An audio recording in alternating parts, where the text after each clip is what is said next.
आज के समय में क्या हो गया है हमारे समाज को?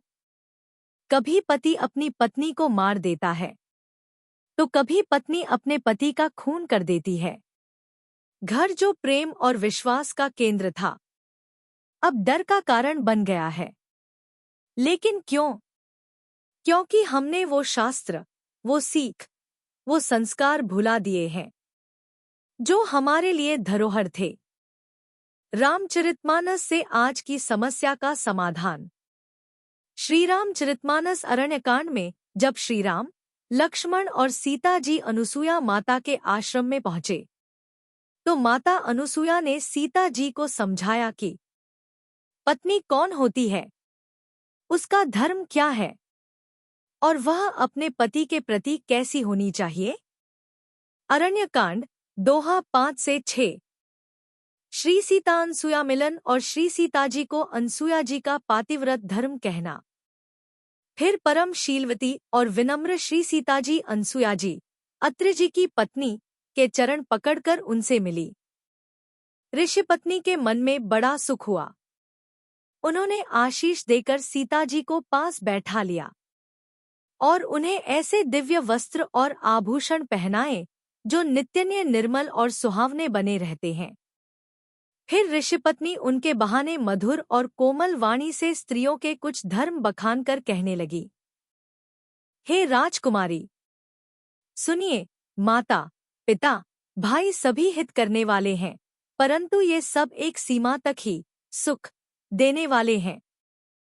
परंतु हे जानकी, पति तो मोक्षरूप असीम सुख देने वाला है। वह स्त्री अधम है जो ऐसे पति की सेवा नहीं करती।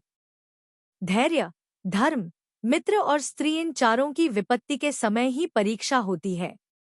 वृद्ध, रोगी, मूर्ख, निर्धन, अंधा, बहरा, क्रोधी और अत्यंत ही दीन, ऐसे भी पति का अपमान करने से स्त्री यमपुर में भांति भांति के दुख पाती है।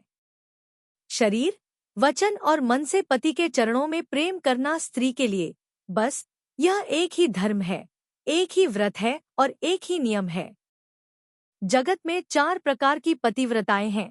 वेद, पुराण और संत सब ऐसा कहते हैं कि उत्तम श्रेणी की पतिव्रता के मन में ऐसा भाव बसा रहता है कि जगत में मेरे पति को छोड़कर दूसरा पुरुष स्वप्न में भी नहीं है। मध्यम श्रेणी की पतिव्रता पराये पति को कैसे देखती है, जैसे वह अपना सगा भाई, पिता या पुत्र हो, अर्थात समान अवस्था वाले को वह भाई के रूप में देखती है, बड़े को पिता के रूप में और छोटे को पुत्र के रूप में देखती है। जो धर्म को विचार कर और अपने कुल की मर्यादा समझकर बची रहती है, वह निकृष्ट निम्न श्रेणी की स्त्री है, ऐसा वेद कहते हैं। और जो स्त्री मौका न मिलने से या भयवश पतिव्रता बनी रहती है, जगत में उसे अधम स्त्री जानना। पति को धोखा देने वाली जो स्त्री पराये पति से रति करती है, वह तो 100 कल्प तक रौरव नरक में पड़ी रहती है। क्षण भर के सुख के लिए जो 100 करोड़ असंख्य जन्मों के दुख को नहीं समझती, उसके समान दुष्टा कौन होगी। जो स्त्री छल छोड़कर किंतु जो पति के प्रतिकूल चलती है, वह जहाँ भी जाकर जन्म लेती है, वहीं जवानी पाकर भरी जवानी में विधवा हो जाती है। स्त्री जन्म से ही अपवित्र है, किंतु पति की सेवा करके वह अनायास ही शुभ गति प्राप्त कर लेती है। पातिव्रत धर्म के कारण ही आज भी तुलसी जी भगवान को प्रिय है और चारों वेद उनका यश गाते हैं। हे सीता, सुनो, तुम्हारा तो नाम ही ले लेकर स्त्रियां पातिव्रत धर्म का पालन करेंगी। तुम्हें तो श्रीराम जी प्राणों के समान प्रिय है। यह पातिव्रत धर्म की कथा तो मैंने संसार के हित के लिए कही है। जानकी जी ने सुनकर परम सुख पाया और आदरपूर्वक उनके चरणों में सिर नवाया। आज की परिस्थितियों से जोड़ते हुए जरा सोचिए, अगर वो पुरुष जिसने अपनी पत्नी की हत्या कर दी, या वो महिला जिसने पति को जहर दे दिया, अगर उन्होंने यह संवाद पहले पढ़ा या सुना होता तो शायद न वो क्रोध आता, न ऐसा पाप होता। शायद वो क्षमा करते, समझते और एक नई शुरुआत होती। आज के ज़माने में हम देख रहे हैं कि कभी पति अपनी पत्नी को जान से मार देता है, तो कभी पत्नी पति को। कारण यही है कि हमने अपने धर्म ग्रंथों को पढ़ना छोड़ दिया है, जिनमें हर समस्या का समाधान पहले से लिखा है। जैसे रामचरितमानस का यह प्रसंग, जहां माता अनुसुया ने माता सीता को पत्नी के कर्तव्य, शील और धर्म की शिक्षा दी। सोचिए, अगर यही शिक्षा उन लोगों को मिली होती, तो क्या वे ऐसे कुकर्म करते? आज का प्रश्न, क्विज सेक्शन। प्रश्न, माता अनुसुया ने सीता जी को कौन सी शिक्षा दी? अ, स्त्री को शक्ति बनना चाहिए। बी, पति को जवाब देना चाहिए।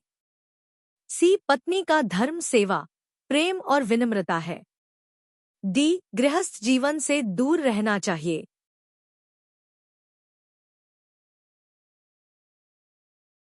सही उत्तर सी, पत्नी का धर्म सेवा, प्रेम और विनम्रता है।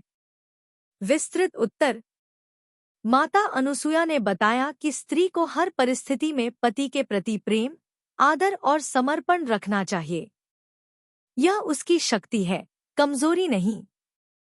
यही पत्नी का सच्चा धर्म और उसकी सबसे बड़ी पहचान है।